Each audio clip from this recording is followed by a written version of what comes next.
estrellita ahí de moderador, cambio.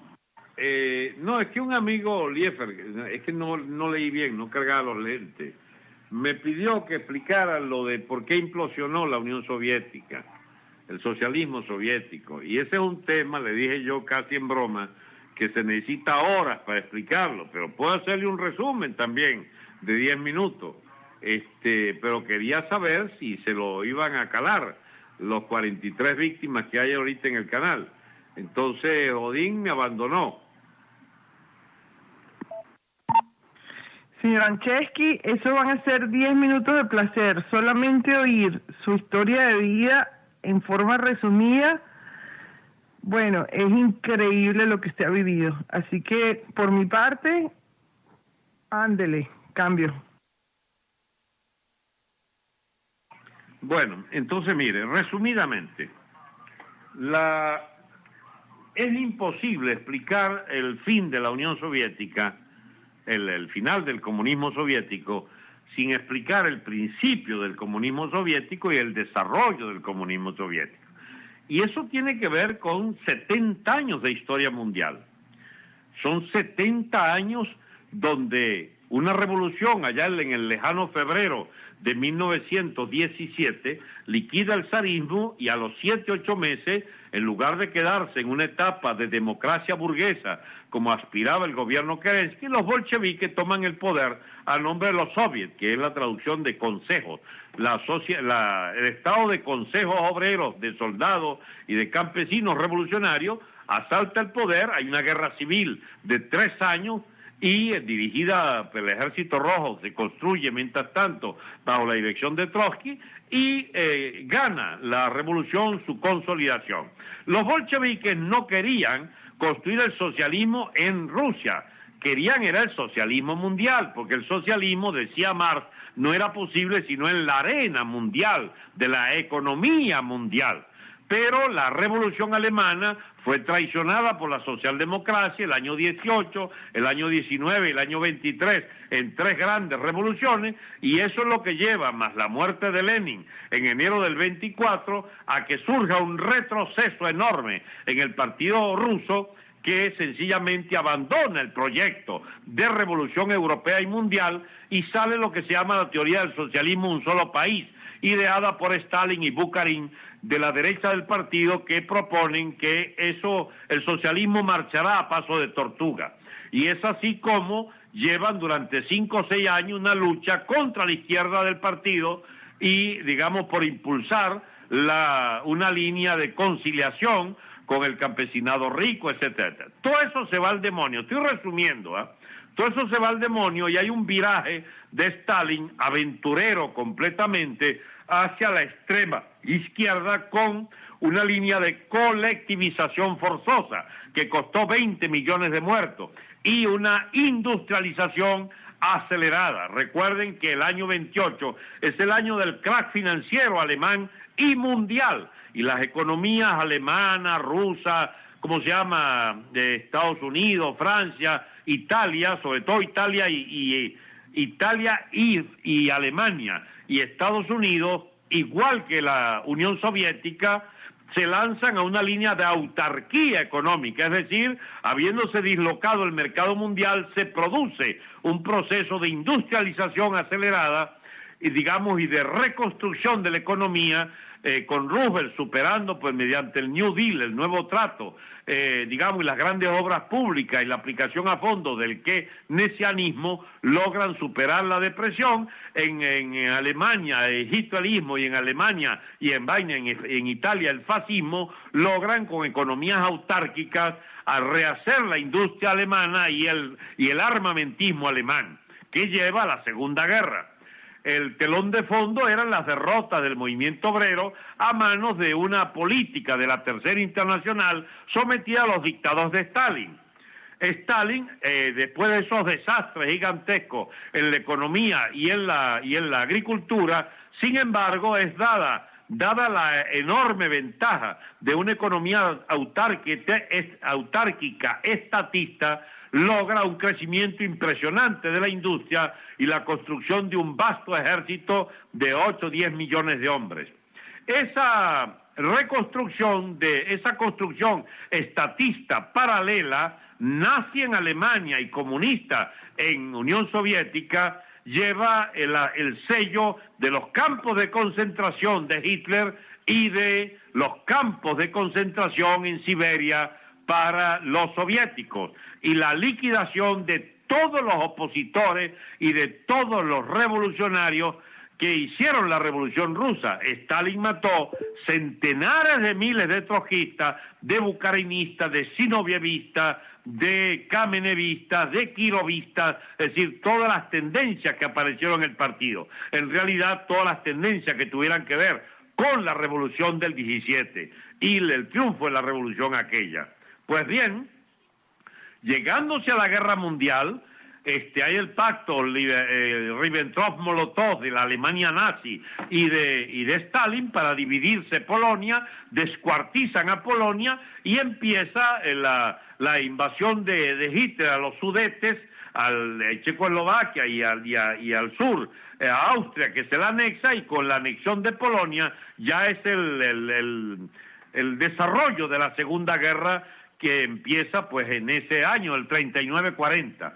Pues bien, Francia, Alemania, Francia y Inglaterra son rápidamente derrotados, Estados Unidos entra en la guerra, entra Japón, pero contra Estados Unidos, y entonces al final hay esa guerra en dos frentes, el Pacífico y en Europa. Al final se impone, por supuesto, como se sabe, la coalición occidental, y hay el pacto con Stalin, Roosevelt y Churchill y De Gaulle, que lo metieron ahí un poquito asomado, para distribuirse Europa Oriental. Y Stalin entonces habiendo invadido y habiendo ganado terreno las tropas del ejército ruso en toda Alemania Oriental, se anexó en el periodo 45-48 todos esos países de Alemania Oriental. Y de lo pactado en Yalta y Potsdam por Roosevelt, Churchill y Stalin, pasan entonces al pacto de Poznań, donde ya no está Roosevelt porque ha muerto, firma Truman en su ausencia, y entonces hay la precisión de esos pactos. Y esos pactos son todos rotos por Stalin, que se anexa a Europa Oriental al comunismo soviético y sateliza todas esas revoluciones, todas esas ocupaciones, al comunismo soviético. Mientras tanto, los chinos de Mao Zedong habían expulsado a Japón del territorio chino y habían logrado una gran revolución agraria comunista en 1949. Sobre todo debido a la corrupción extrema del ejército de Chiang Kai-shek, del ejército nacionalista, financiado por los yanquis, pero todo el armamento iba a parar vendido por sus oficiales a los comunistas chinos. Pues bien, en medio de ese triunfo de Stalin, se redobló la persecución a todo intento de estructurar un frente independiente de los marxistas, a nivel interno y a nivel externo. Y Stalin se enseñoreó hasta su muerte, dicen que asesinado en Rusia, el año 52, su sucesor, que era el jefe de la policía política, Beria, Lavrenti Beria, que había sido autor de grandes matanzas de opositores en los años 30 y 40, ese Beria cuenta Khrushchev a una reunión íntima con la dirección del Partido Socialista francés, que habían ahorcado en una reunión del buró político al señor Beria, que aspiraba a quedar el coroto. El 56 inicia Khrushchev lo que se llama la desestalinización, es decir, un proceso de hacer más amable el proceso soviético. Sin embargo, van a lo que se llama la conquista de las tierras vírgenes, la extensión de la frontera agrícola soviética, porque iban de fracaso en fracaso con la línea de colectivización agrícola, que nunca fue abandonado.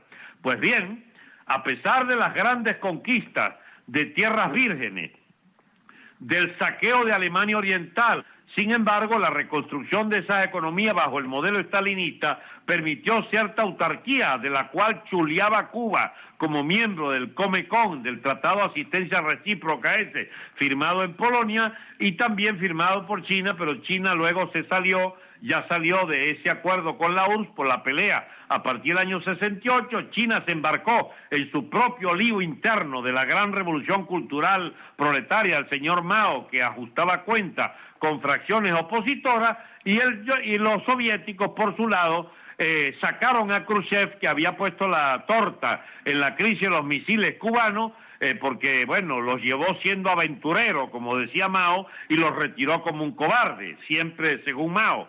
Pues bien, esa crisis de los misiles originó la caída a los pocos meses del señor Khrushchev, se encargó de la burocracia soviética el señor Brezhnev y volvieron otra vez a los métodos más archidespóticos de gobierno. Allí fue la época de mandar a todos los opositores a asilos psiquiátricos, de reprimir violentamente toda manifestación en Polonia, Hungría, Checoslovaquia, países que fueron invadidos y aplastados por las tropas rusas para mantenerlo bajo el comunismo soviético, y la economía fue dando tumbos hasta hacerse importadora neta de 10-12 millones de toneladas de grano desde los Estados Unidos. La Unión Soviética seguía siendo una economía que privilegiaba la industria militar como sostén y como, digamos, bombona de oxígeno, y eso era sencillamente ruinoso porque eliminaba progreso social, alimentario, de salud y de educación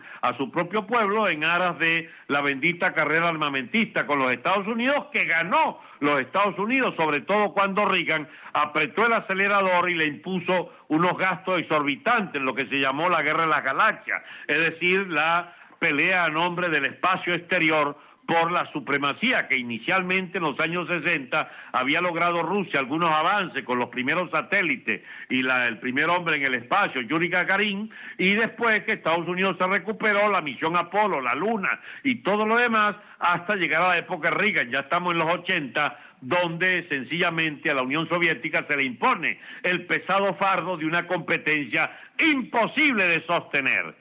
La Unión Soviética siguió financiando movimienticos y guerritas y revoluciones en África y en Asia, y en la Unión Soviética pactó en América Latina con la dictadura en Argentina, el señor Videla, con, digamos, el Partido Comunista Venezolano, que se entregó en brazos de Caldera y allí llegó hasta lo que llevó a Chávez al poder, siempre, digamos, de huele fritos de sectores del progresismo venezolano, y se sacaron la lotería, el quino, con la llegada de Chávez al poder, que por fin le dio de comer después de 60 años de fracaso, de 70 años de fracaso en la cuestión de sus bastioncitos que tenían en Venezuela, digamos, hasta hoy. Pues bien, mientras tanto, en la Unión Soviética, atascada su economía, asfixiada completamente, desbordado el mercado negro sin límites, en la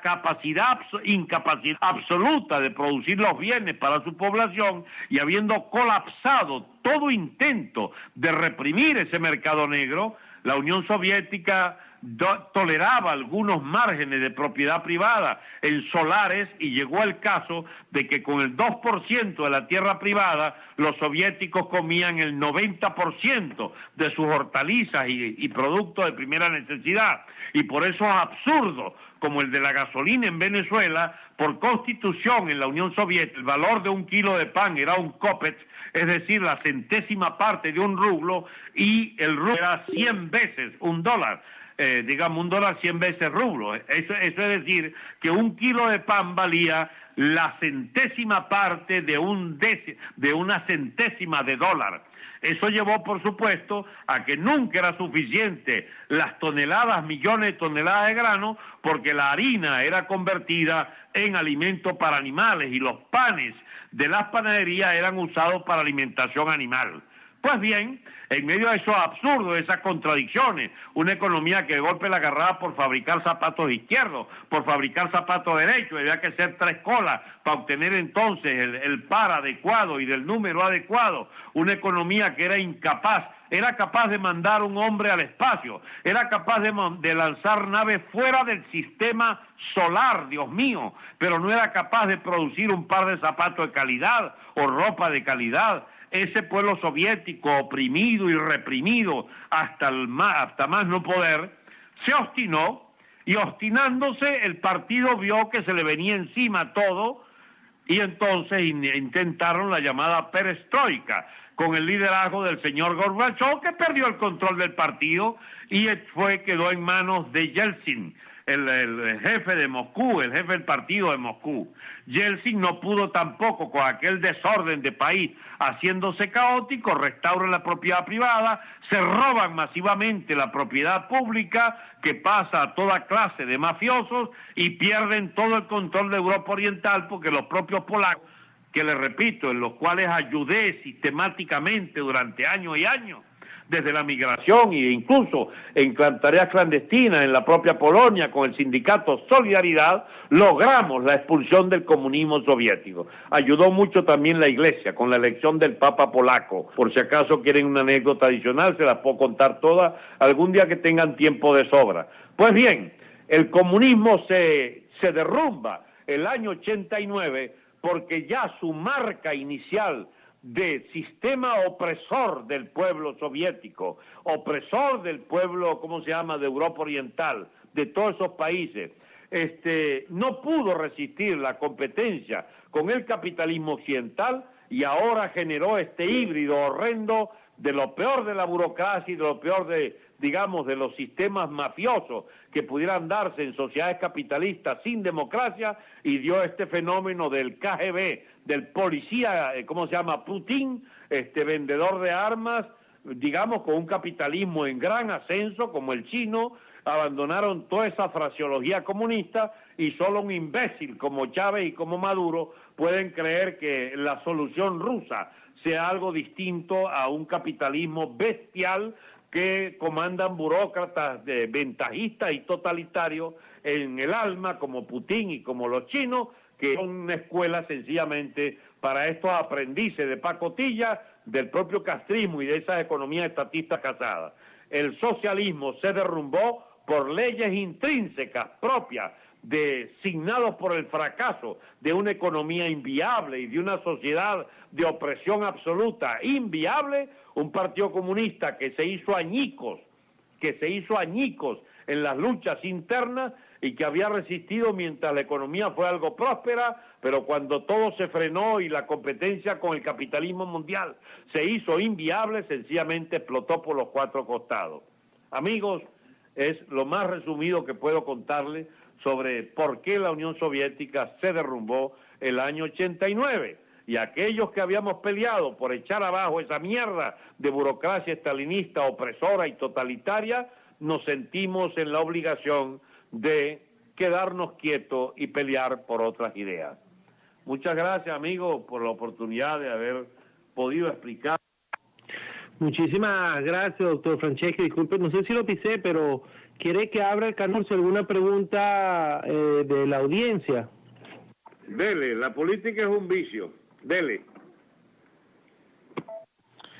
El canal está abierto para la audiencia, para esta ilustre audiencia, doctor Franceschi. Bueno, ya sabe, el canal está abierto para, si quiere, de acuerdo al número de preguntas, usted me dice y después lo vuelvo a trancar. Si lo hacemos el número de 4, yo creo que eso, como siempre lo hemos hecho, si lo desea, no sé cuántas preguntas habrán en la audiencia, pero bueno, vamos a ver, está abierto el canal.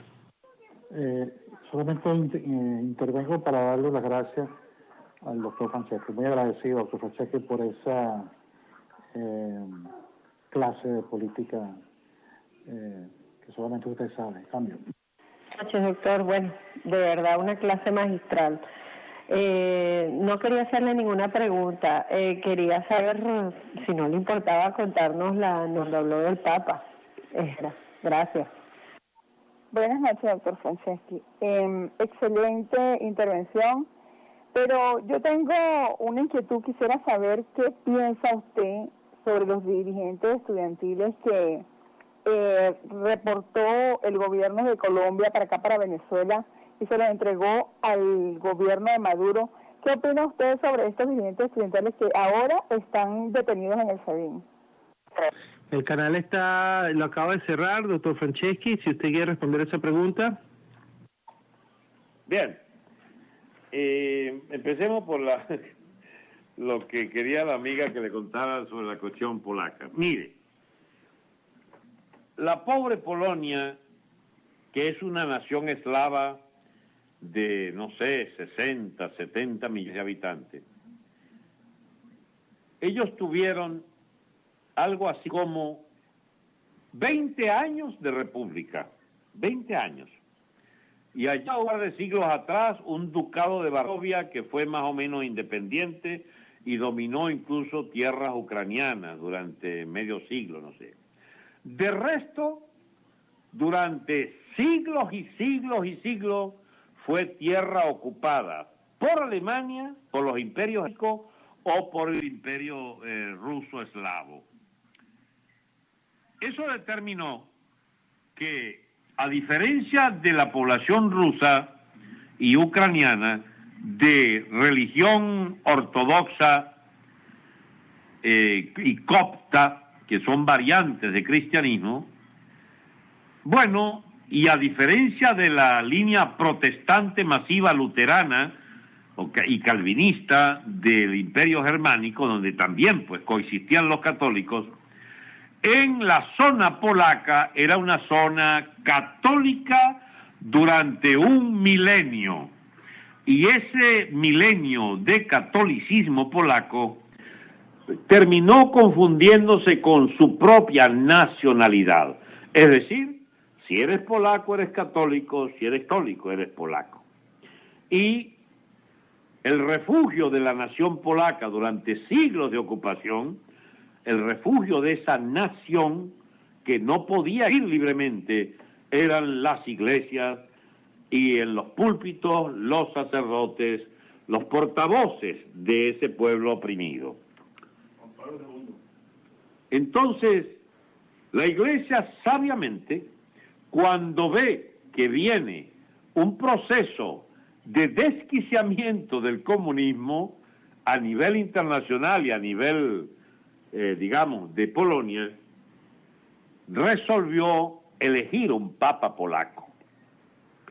Cuando yo vi que eligieron ese papa polaco, dije, bueno, hay que prepararse para dos cosas. Una, que el fin del comunismo en Polonia y a nivel toda Europa Oriental está cerca. Y dos, que los líderes del movimiento obrero polaco van a ser ligados a la iglesia. La iglesia pagó un duro precio en sacerdotes asesinados. Yo le confieso que yo no era del ala católica del movimiento obrero polaco, era del ala laica que luchaba codo a codo al lado de los católicos por la emancipación del proletariado y del pueblo polaco de la tutela comunista totalitaria. En 1970, diciembre del 70 y enero del 71, un dirigente obrero de los astilleros Lenin, de Gdansk, que era el norte polaco, los astilleros, llamado Edmund Baluka, dirigió una prodigiosa huelga general insurreccional que expulsó al gobierno de Gomulka, que había sido un traidor que cabalgó la revolución del 56. Es que cada cosa que se dice tiene que ver con otra. Lamento que su pregunta tenga que ver con tantos hechos. Pero quería mencionar a Baluka porque esa huelga insurreccional de diciembre 70, enero 71, a mí me agarró en Francia estudiando y fue así que me ligué con este señor Baluka, que fue expulsado de Polonia, y constituimos los comités por la defensa de los obreros en Polonia y la defensa intelectuales. Esos comités en la clandestinidad en Polonia, asistido por nuestra gente desde Francia, originó a los años siguientes lo que se llamó el movimiento de solidaridad. Y logramos reunir 10 millones de trabajadores bajo las siglas de Solidarnos, el sindicato Solidaridad. Y lanzamos unas y otras huelgas, y la dirección del movimiento fue quedando en manos del señor Walesa, activista católico, y de Ana Valentinovich, que era, digamos, también católica, pero del ala izquierda. Pues bien, al final se impuso, así lo quiso el clero polaco y el propio Papa, que le dio una identidad extraordinaria al señor Walesa, recibiéndolo hasta en el Vaticano, y fue entonces que se hizo oficial que Walesa sería el primer presidente una vez que tumbáramos la dictadura de Jaruzelski, el último intento de fascismo rojo que intentaron los soviéticos y los polacos comunistas para impedir el triunfo de la democracia polaca.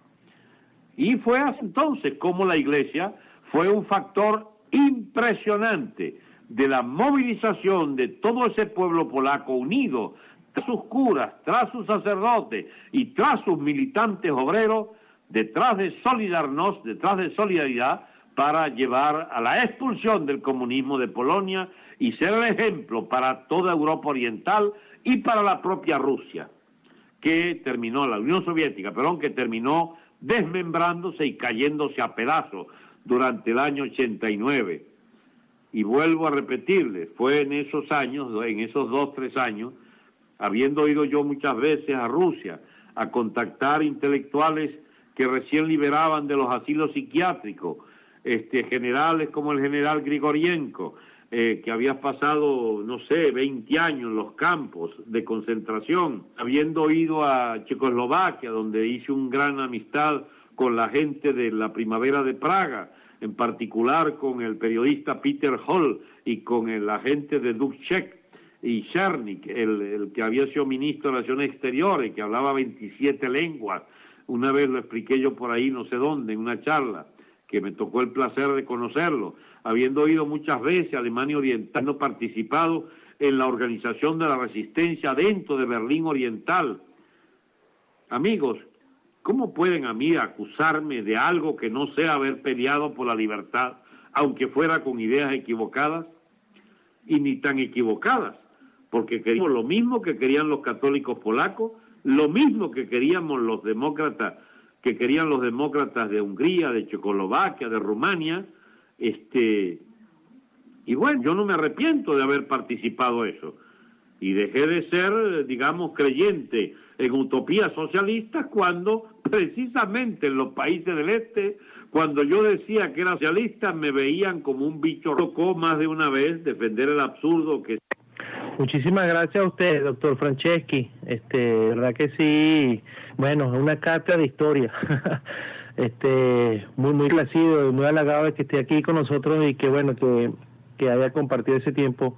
Voy a abrir el canal nuevamente en caso de que alguien tiene alguna pregunta. Recordándole a la audiencia que el doctor Franceschi va a tener con nosotros una ponencia el día jueves de esta semana a las 8 de la noche, y mañana va a estar con nosotros el vicealmirante Iván Carratú Molina. Cambio. Voy a abrir el canal en este momento. Igual es venezolano. Doctor Franceschi, excelente exponencia, mejor de historia universal imposible. Todos deben ser que estén de acuerdo con lo que voy a decir. Yo quisiera así son las cosas dichas por el doctor, ya que no tenemos a la persona inicial de este programa, que me descanse, pero sí una semana, que sea una hora, escuchar a Franceschi, una hora con esta universal. Doctor Franceschi, tengo 37 años, nunca había escuchado una historia muy espectacular como la acaba de decir usted. Mi respeto. Si alguien tiene alguna pregunta para el doctor Franceschi, puede hacerlo en este momento. No sé si el doctor Franceschi está, bueno, creo que está todavía con nosotros ahorita. Lo veo conectado. Definitivamente excelente. Cambio. Sí estoy aquí, Odín. Mientras estén preguntando, yo estoy respondiendo. Y me parece muy buena la idea de la amiga. Si quieren una cosa que se salga de la política venezolana, como cuestiones de historia. Yo fui profesor muchos años. Eso es lo que me permite, y qué sé yo, era, no sé, si 4 o 5 mil charlas. Una vez estuve sacando la cuenta. Y entonces si pudiéramos reunir un grupo a determinada hora, yo con mucho gusto puedo explicarles los temas que puedan fijar fuera de la discusión política venezolana, que también podemos tocar tangencialmente, pero a mí me gusta eso de hablarle a gente que quiera aprender, porque uno ya no haya que hacer cuando digamos, ha aprendido tantas cosas. Mire, usted sabe lo triste, que todos los días uno aprende y aprende y aprende. Cuanto más aprende y más viejo va aprendiendo, se muere como pendejo. Entonces, más nos vale que transmitamos cosas que tenemos el placer de comunicar. No sé, si no hay más junta, podríamos dar por cancelada, así son las cosas de esta noche, que propuso la amiga Venezuela Linda. Bien, ¿alguien más quiere intervenir? Profesor, ¿usted qué opina de esa relación que tiene Putin? O sea, ¿qué busca él? ¿Neutralizar a Estados Unidos? Porque él lo veo hace mucho América Latina y eso es como una amenaza, porque tengo entendido que el tipo trabaja para KGB. Entonces, ¿qué hay de trasfondo, no? Ya que usted sabe tanto de historia y me imagino que sabe más de ética que los ¿qué hay de trasfondo? O sea, ¿qué siente usted? ¿Qué huele usted lo que está detrás de ti? Cambio.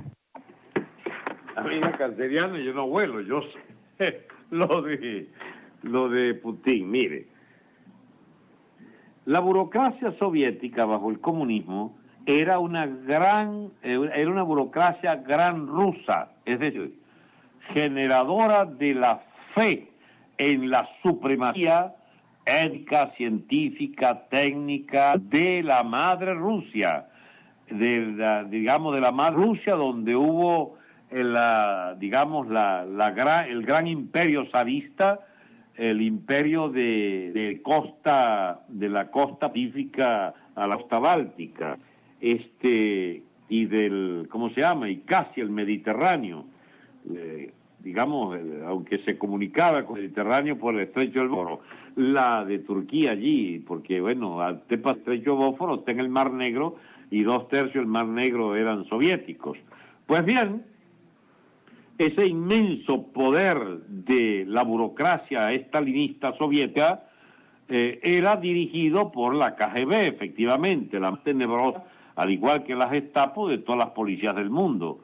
Y de esa policía soviética era el riñón del imperio ruso, de lo que fue zarista y luego fue comunista.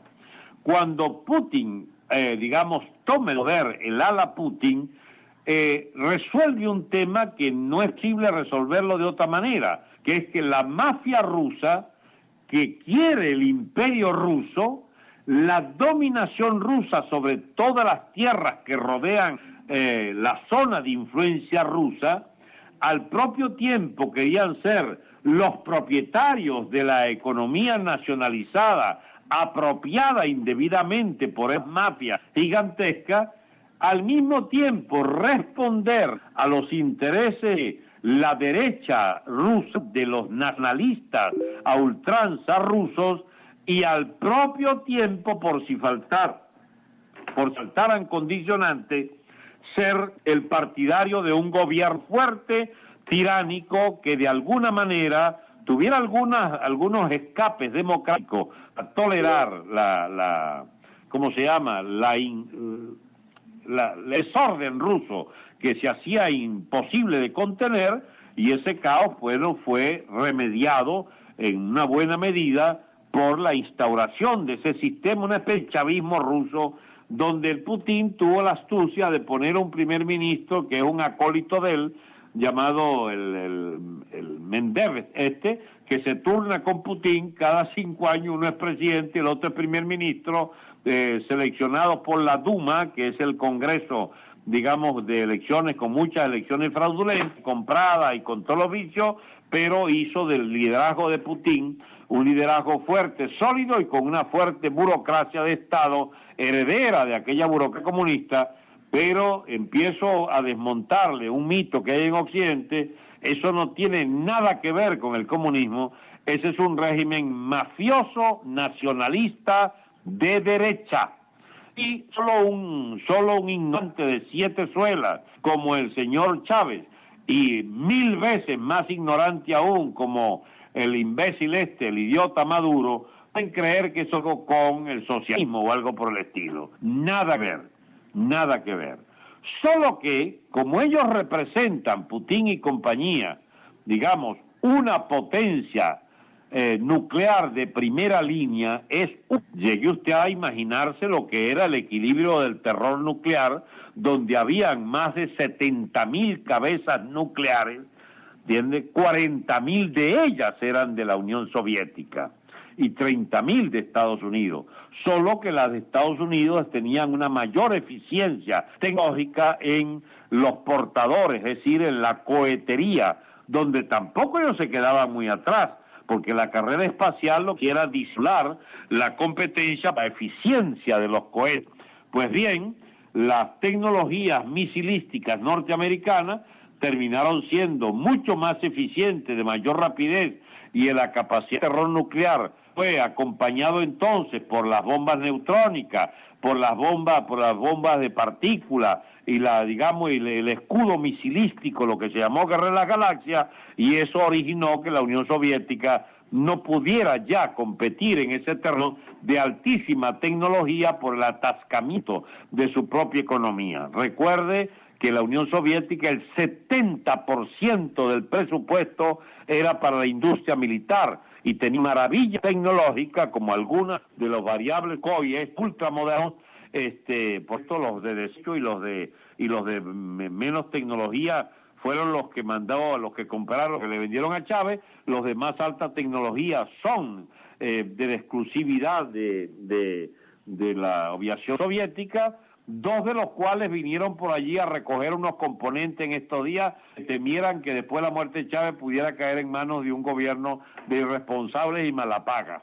Pero a lo que iba, Rusia no ha cesado en su competencia de su potencia con los Estados Unidos y con las potencias europeas.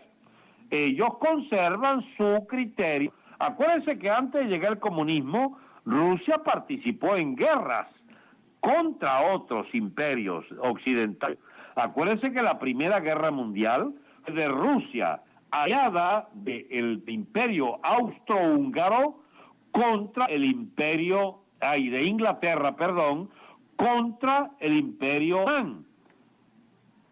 Entonces, acabo de darme un pelón. Usted que me tenía por erudito, no lo soy. El imperio austrohúngaro, aliado del imperio alemán, hace la guerra contra el imperio zarista, más Alemania, más Francia e Inglaterra. Eso fue una guerra que estalla cuando las tropas alemanas hayan asediado de tal manera al ejército zarista que el ejército zarista desmembra, entre otras cosas, por la revolución que lanzó. Se le cortó, doctor Franceschi. Se cayó, doctor Franceschi. Bueno, decía entonces que la Primera Guerra Mundial es de el imperio ruso de los zares con el imperio, contra el imperio alemán, aliado del imperio austrohúngaro. Y el aliado de los zares era Inglaterra y Francia. Y Rusia pierde la guerra porque el 17 los bolcheviques toman el poder y desatan la línea de deserción masiva de las tropas y la ruptura de la guerra, del acto de la guerra y la salida de Rusia de la guerra. Alemania gana la guerra, está ganando la guerra, pero la revolución alemana que estalla en 1918, al decir de la propia burguesía alemana, puñalea por la espalda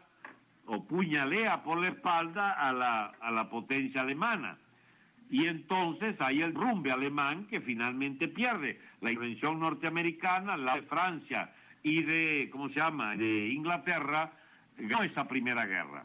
Pero Rusia era parte del reparto del mundo. Y en la Segunda Guerra, a pesar de ser Rusia un país comunista, participa del reparto del mundo contra las zonas controladas por el imperio alemán y por el imperio japonés y por el imperio, el mini imperio italiano. Esa es una ley de toda guerra, que los nacionalismos gobernantes, bajo forma de repúblicas imperiales, y la República Comunista Rusa era una república imperial y sigue siendo imperial, aspira que en los nuevos repartos del mundo le quede a ellos una zona de influencia. Occidente le quitó toda Europa Oriental y la satelizó a la OTAN. y esa, digamos, esa piedra en el ojo no se la han quitado y buscan por todos los medios recuperar su influencia en toda Europa Oriental. China, por su cuenta, allá en el Extremo Oriente, ha sido un rival de gran potencia y ha contenido a la Unión Soviética, Rusia por aquel lado, y en el caso de los países del Medio Oriente, es lo que explica por qué Rusia denodadamente apoya gobiernos como el de Irán o gobiernos como el sirio, o se mete en la lucha interna contra Israel en el Medio Oriente de los palestinos, o por qué apoya a India contra Pakistán. Ellos tienen, digamos, distintas, en una etapa invadió como Rusia comunista al Afganistán, se retiró porque los echaron a pie, plomo y candela de allí. Es decir, Rusia nunca, ni siquiera bajo los zares, bajo el comunismo, y ahora con la república esta imperial bajo Putin de derechas, Putin aspira la recuperación de influencia rusa en el comercio y en la política mundial. Es un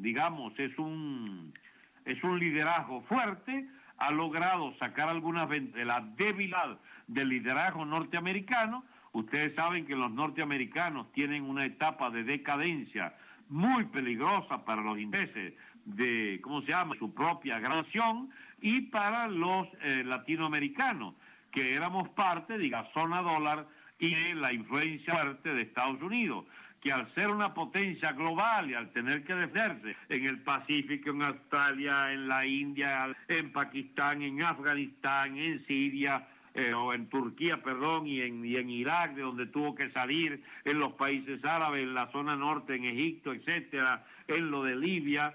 Sin embargo, tienen que tratar de compartir esos escenarios con alguna ayuda europea, y los europeos, presionados por sus políticas internas de contención bélica, de sus movimientos socialdemócratas muy fuertes, pacifistas, dejan entonces al gobierno, con el rabo al aire, porque no hay mejor expresión en el avance de la influencia islámica, por ejemplo, y la influencia rusa, buscando recuperar en el Oriente Medio algunos escenarios que afecten a Europa.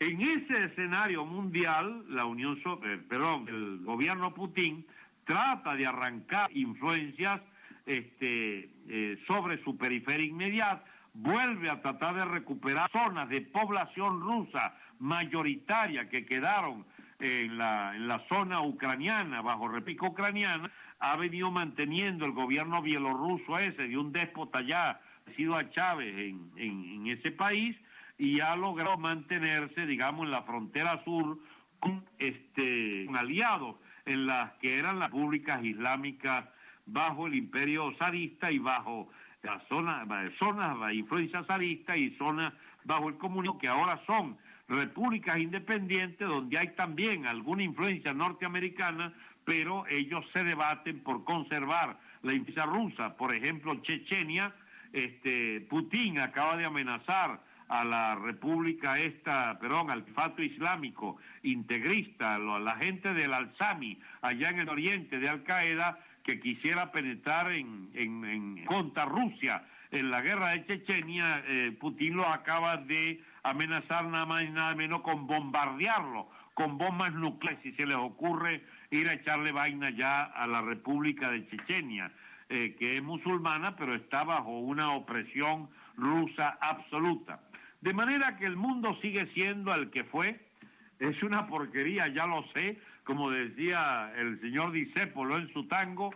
Hay unas contradicciones y unos conflictos que no cesan en la guerra de influencias. Vivimos la mejor época de la humanidad y al mismo tiempo la más de peleas, guerras que se pueden generalizar, o de confrontaciones. Felizmente la experiencia de la última guerra con más de 100 millones de muertos debe haber enseñado algo, pero el peligro nuevo es esos nacionalismos a ultranza de este califato islámico, por ejemplo, que amenaza con declararse en guerra en múltiples países del Medio Oriente. Y por supuesto las líneas de colaboración política y económica a Putin hacer con algunos clientes de América Latina. Le había ido también con Chávez vendiéndonos esa chatarra de mierda que fue pagada a precio de oro, con unos supertanques que revientan los puentes aquí y no hay manera ni siquiera de trasladarlo, y con, bueno, esas helicópteros que se caen en cada kilómetro.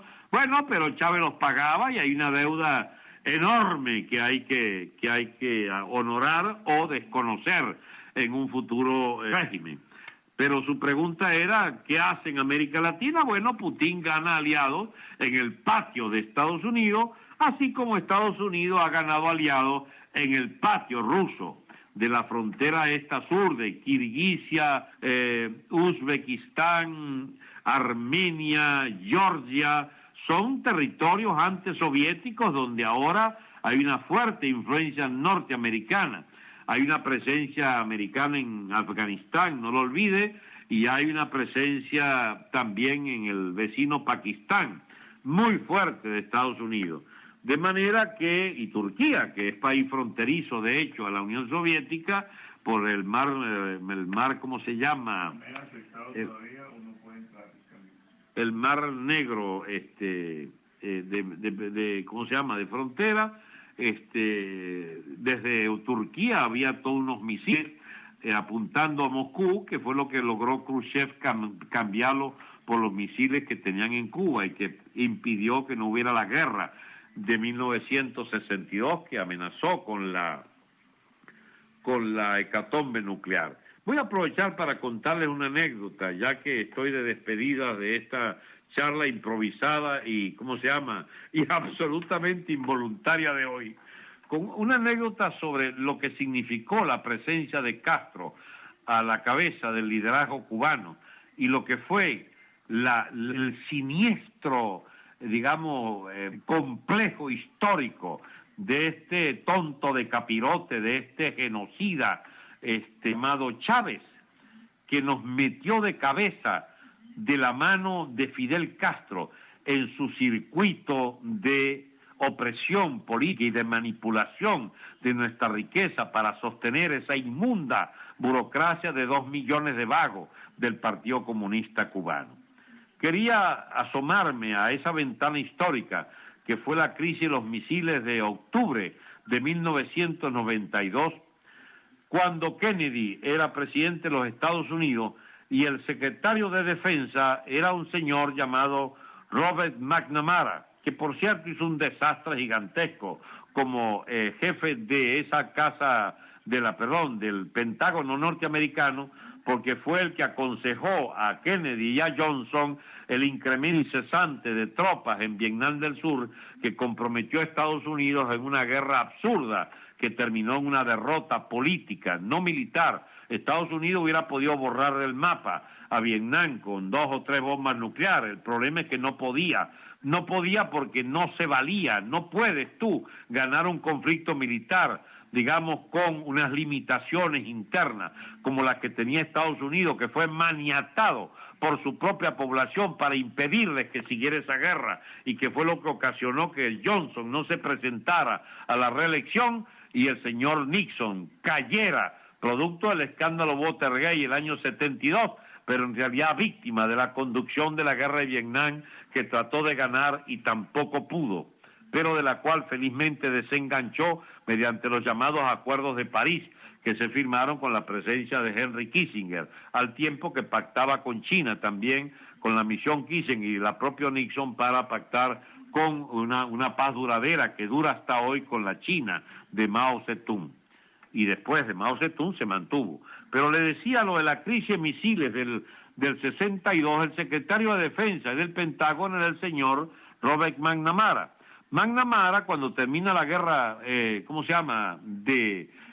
Vietnam, se dedica, era gerente de Coca-Cola, creo, y se dedica a asuntos privados, y luego creo que el presidente Reagan lo llama para encabezar el Banco Mundial, donde Estados Unidos pues es el principal accionista y pone al presidente de ese Banco Mundial.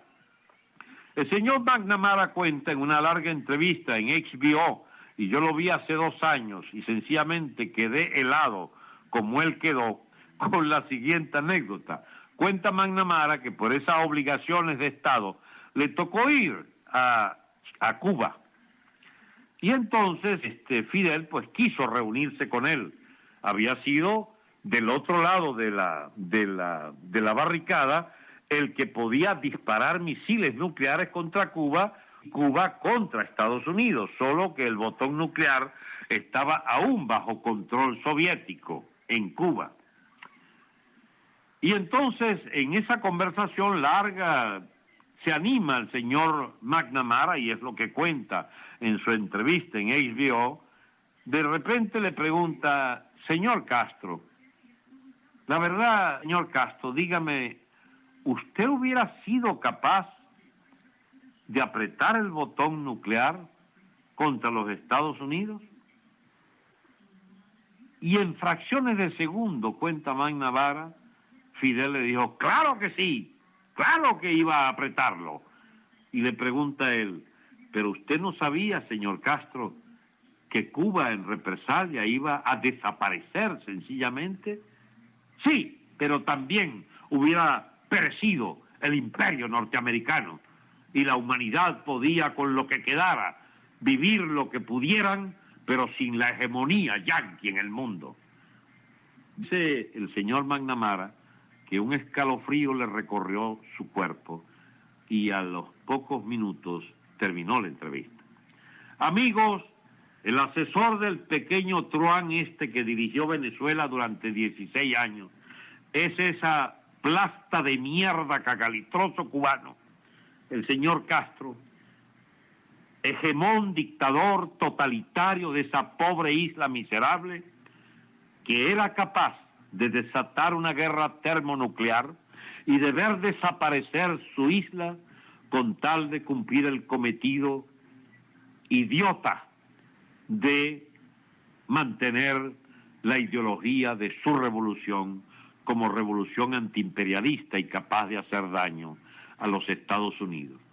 Ese señor Fidel Castro es el que dirige nuestra política interna e internacional desde hace por lo menos 14 años, cuando Chávez ya pudo, digamos, quitarse de en medio gente como Miquilena y hacer de Fidel su único vocero, su único consejero para asuntos de política interior y sobre todo para su política internacional. Como el señor Putin sigue teniendo intereses en generar influencias en América Latina, reanudó su amistad con el señor Castro desde la Rusia, que tenía algunos intereses en Cuba, pero no para darle real, como le dieron los comunistas durante 38 años, pero sí para darle muchas, digamos, maneras de intrigar hacia América Latina y el Foro de Sao Paulo. El señor Putin es amigo de Castro, sobre todo cuando Castro ya no le pidió más dinero porque había un idiota que proveía 5 o 10 veces más dinero que la Unión Soviética en los tiempos del comunismo soviético. Y ese idiota era Chávez, y este redomado come mierda que dirige nuestra nación llamado Maduro, que sigue cumpliendo las cuotas de miles y miles de millones de dólares para sostener ese horrendo régimen totalitario cubano. Y el señor Putin es un aprovechador oportunista de la pérdida de influencia norteamericana en América Latina y de las trapisondas de un gobiernucho como el régimen de Maduro. Así pues, aspiro a haberle respondido su inquietud, amiga canceriana. Buenas noches, si quieren decir algo, pero ya no más preguntas, yo los escucho durante 2 o 3 minutos y me pinto de colores, porque no he podido comer esta noche y algo hay que comer para antes de dormir. Lamento incluso que por andar, digamos, en este bendito diálogo no comí a tiempo, que he debido comer a mi hora. Ahí está el almirante Carratú preparando un sándwich, porque ya no aguantó mi habladera aquí y está preparándose un sándwich. está coincidiendo conmigo en un hogar, digamos, con mi esposa y con la de él, que estuvo por acá un tiempo, ya no está aquí. Hemos compartido este apartamento y compartimos las tareas.